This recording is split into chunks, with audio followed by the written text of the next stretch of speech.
Their own campus safety protocols could stand up to a similar attack.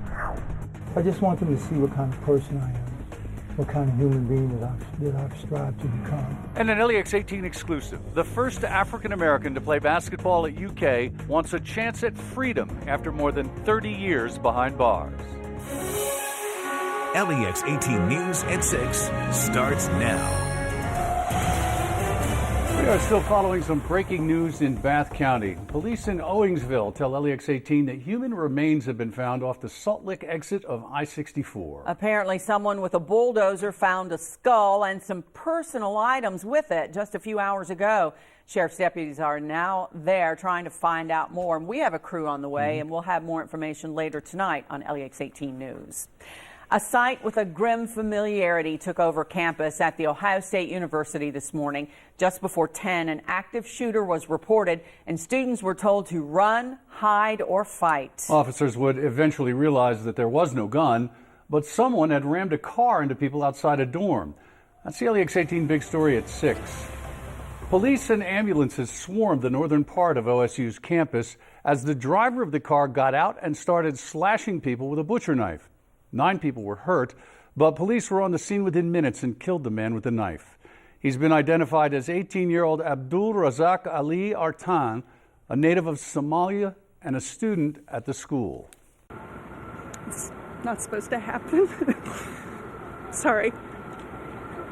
We barricaded ourselves in our rooms like we were taught, turned off our lights, and just hunkered down. Authorities have not commented on a motive, but say the attack was deliberate and planned in advance. Here in Lexington, the chief of police for the University of Kentucky says the campus has made strides in improving safety. Events like what happened this morning in Columbus remind them why it's necessary. LEX18's Angie Bevan continues our big story team coverage.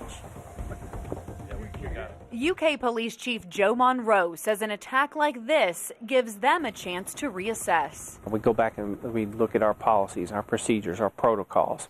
With the department for 2 decades, he'll tell you in the last 10 years, college campuses and security has changed, and the threats continue to change. They're using all these different type of things to create chaos and inflict injuries on people. So from a campus law enforcement standpoint, it means you have to be very multifaceted on your response. A campus security project initiated a couple of years ago at UK went hand in hand with all of the new construction.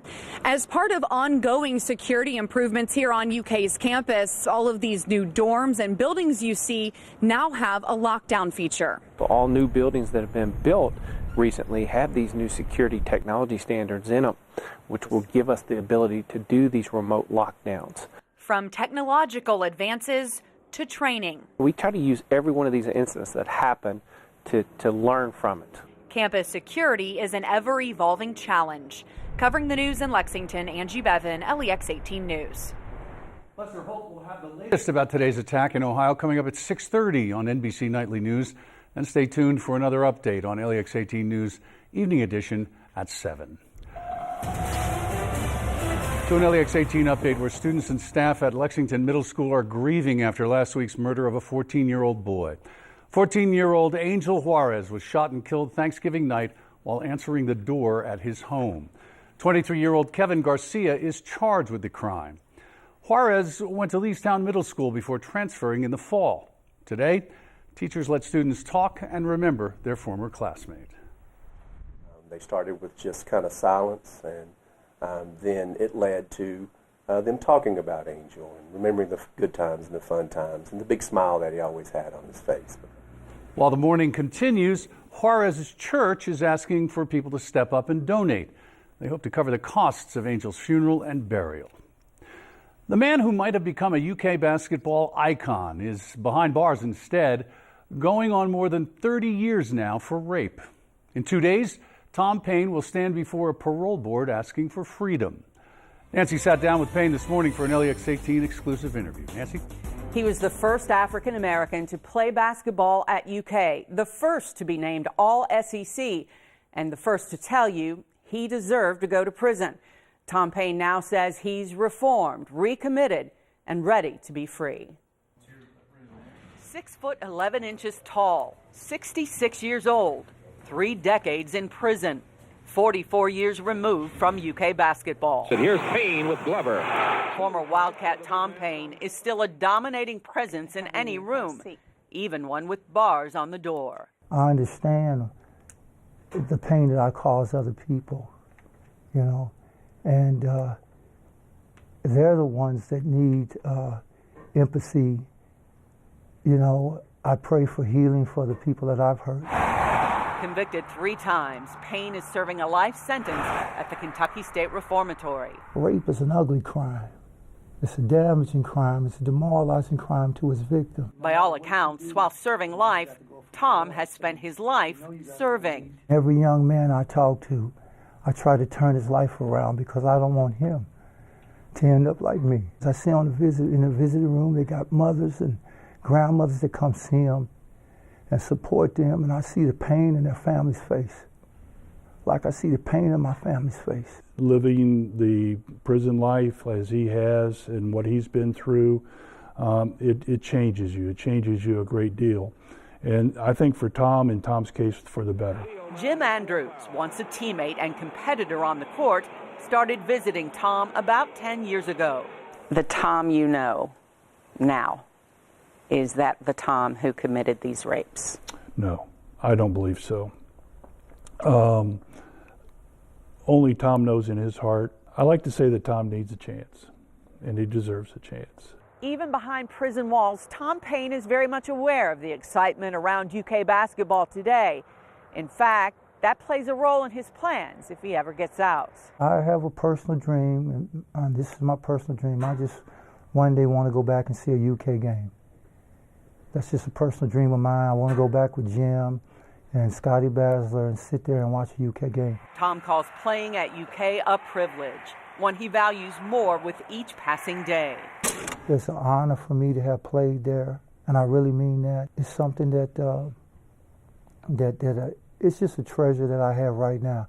I don't have much of anything left, but I do have that. He makes no excuses. The racism he faced playing basketball in the South, the hate in his young heart. No reason is good enough for what he did, but Tom doesn't want to die in prison. He wants a better legacy for UK, for his family, for his victims. I'm broken inside, and how I look is not how I really am. Thank you. I have a responsibility, even in here, to try to do the right thing and be the right type of person. His attorney tells me Tom has a support system in place in Michigan, a fiance, a job, and a reentry program with mentors if he ever gets his shot at freedom. We do point out we were not able to reach out to Payne's victims. As you may know, victims of sexual assault are not identified.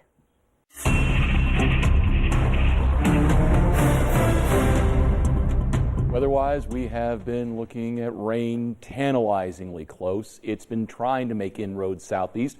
Some of us have been seeing rain for a while. Heavier rain back toward Louisville, back toward E-Town, the I-65 corridor. Light rain now crossing I-75, trying to make another push east. It's been here most of the day, but again, the progress eastward has been slow. Paris, Lexington now, most of the Fayette County seeing some rain. Back up to Georgetown, Frankfort. It's been raining for a while in Frankfort. Back to Harrodsburg and Danville. Mount Vernon's getting some rain. McKee's getting a little bit of rain. Back toward London as well. And again, that rain's steadier the further west you go. So we'll eventually be seeing that coming in. We also have a wind advisory. It's going to be in effect until midnight. Covers a better part of the area. We had strong winds earlier today. We're in a little bit of a lull for some, but there's a line of storm sitting out to the west when it arrives. Although it'll be weakening, it still may possess some pretty strong wind gusts. These are the wind gusts from earlier off our weather bug network. Stanford led the way with a 44-mile-per-hour wind gust. Future track from 7 o'clock. Again, your rain still sitting mainly to the west. There's your line of thunder showers coming through the I-65 corridor at 11. By the time we get you to midnight and beyond, that area of rain is weakening. We'll talk about that rain. More on the way. We'll do that in a couple of minutes. Thanks, Bill. For many of you, it's not a pleasant thought, but it's one we have to start entertaining. Yeah. Snow on our roads this winter. Preparations for that are underway, and state officials say they have some secret weapons. LEX18's Michael Burke continues our storm tracker coverage. It's time for us to prepare for winter. It's showtime, or should we say snow time.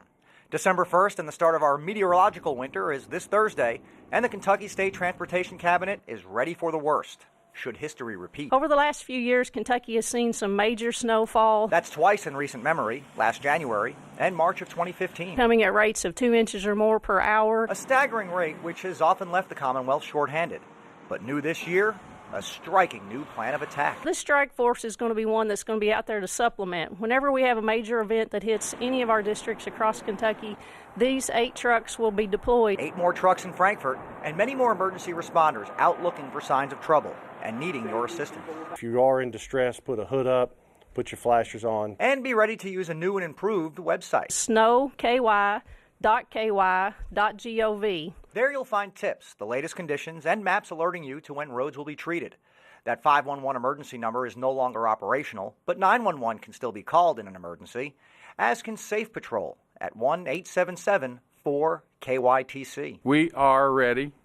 The salt is in the barn. And pretty soon, the snow will be on the ground. Covering the news in Louisville, Michael Burke, LEX18 News. More than a year after a state trooper was killed on the job, a special honor was unveiled today. See how he's being remembered by the community he grew up in. Next on LEX18 News at 6.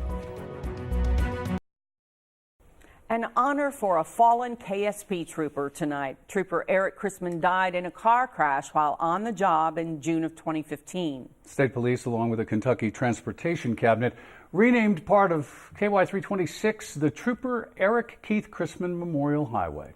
LEX18's Kelsey Borza has the story from Anderson County. Trooper Eric Chrisman was born and raised here in Anderson County and attended the Nineveh Christian Church. Now every time his friends and family drive past here, they'll be reminded of his sacrifice with a sign. Trooper Chrisman was just 5 years out of high school and 23 years old when he was killed. He'd been a trooper in western Kentucky for 6 months. Trooper Chrisman died in June of 2015 after wrecking his cruiser on the way to a call. Now, a year and a half later, Highway 326 in Lawrenceburg will now be called Trooper Eric Keith Chrisman Memorial Highway. Trooper Chrisman is one of 3 troopers out of his class that have since died since they graduated. We're covering the news in Anderson County from the LEX18 Mobile Newsroom. Back to you. When you're out Christmas shopping, don't forget about the Salvation Army's Angel Tree program. It provides Christmas gifts to families in need. You can pick up an angel at Fayette Mall, Kroger stores, Whitaker Banks, as well as various locations around central Kentucky. This year's gift deadline is Sunday, December 11th. The program provides a personal way for donors to bring joy to a child this Christmas. Breezy, balmy, then the cold rolls in. Bill has your Storm Tracker forecast next.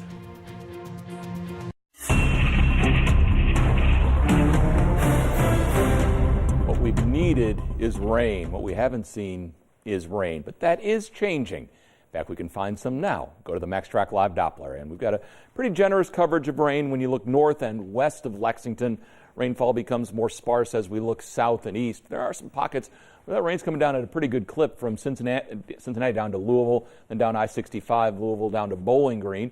We've got a light to moderate rain that's running from Paris to Cynthiana, Carlisle. Mount Sterling and Winchester, you're finally getting back in on some sprinkles. Rain now covering most of Fayette County, Versailles down to Nicholasville, Harrodsburg, and Danville. Stanford's finally getting in on some rain as well. Mount Vernon, McKee, down to almost Manchester, picking up some of that light rain at this point. It will get a little heavier later on.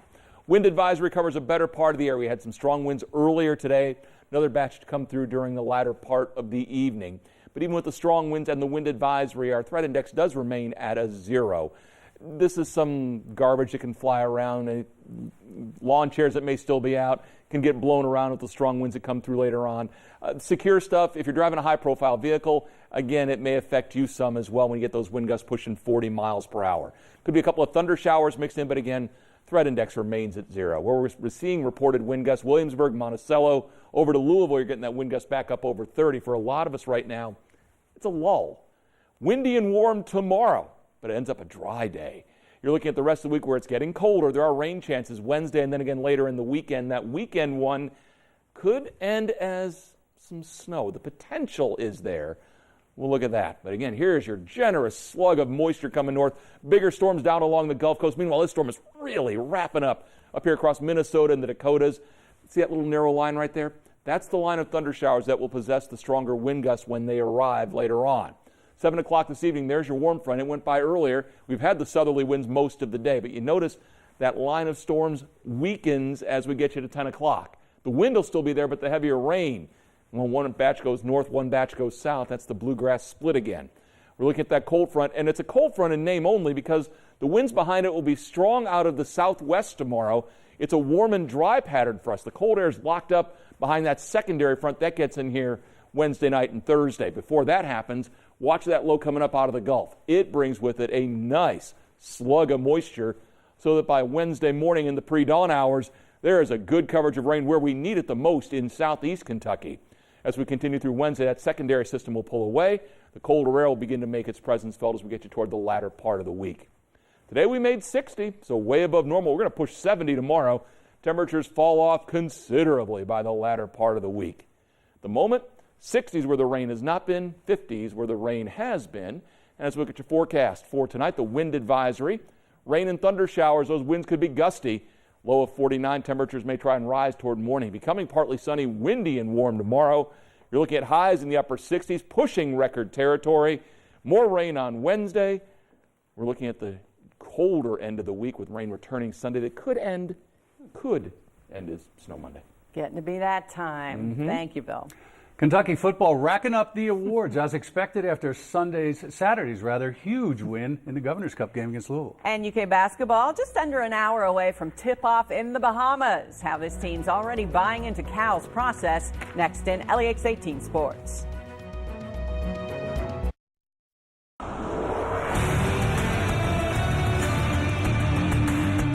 UK, who of course is #1 again in the new AP poll, takes on Arizona State, who's only 4-2 this year. They are playing at the Imperial Arena in the Bahamas at 7 p.m. Alan Cutler has more with the Cats, who for today have a happy coach. When you have a new team every single year like Cal does, when the team finally buys into the way Cal wants his team to play, is huge.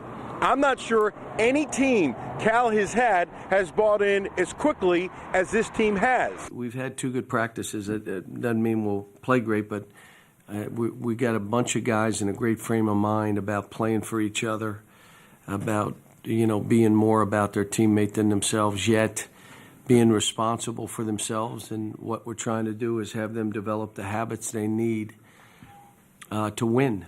And it's each individual and it's our team. De'Aaron Fox is quick to admit that he didn't have to practice hard in high school. Who do you think was pushing Fox? Perhaps the most underrated part of basketball is how hard you play. This team plays as hard, if not harder, than any of Cal's teams. They play hard. I mean, we compete. Even in this setting, we compete. A few days ago, Cal said that he loves this team. There's 2 reasons for that. Talent, which he's had before, and 2, that they've bought in so quickly. Alan Cutler, LEX18 Sports. Steven Johnson is one of 8 finalists for the Manning Star of the Week award following his career day against Louisville, in which he threw for 338 yards and 3 touchdowns. True Blue fans can visit the Allstate Sugar Bowl Facebook page to vote. Voting closes Thursday at noon. And Johnson, along with safety Mike Edwards and kicker Austin McGinnis, were honored by the Southeastern Conference and independent outlets. Edwards was named Defensive Player of the Week, picking off 2 passes. McGinnis hit 2 field goals, including the game winner with 12 seconds remaining to earn the Specialist of the Week. And Johnson racked up the SEC Player of the Week from Gridiron Now. John Toth has accepted a bid to play in the 68th Annual Reese's Senior Bowl on Saturday, January 28th.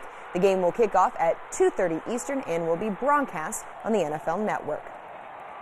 Danny Trevathan will miss the remainder of the season after being placed on injured reserve Monday. Trevathan ruptured his right patellar tendon, and the Bears lost to the Titans on Sunday. We'll have more LEX18 News after this. People see it, but maybe don't believe it. It is raining. There are. And more to come. Yes, that's the amazing thing. Here's the Max Track Live Doppler. Heavier rain back in the I-65 corridor. Wind advisory continues through the evening. Still can see wind gusts pushing 40 miles per hour. Thanks, Bill. Thanks for watching. Nightly News comes your way next. We'll see you again at 7 on Evening Edition. Good night.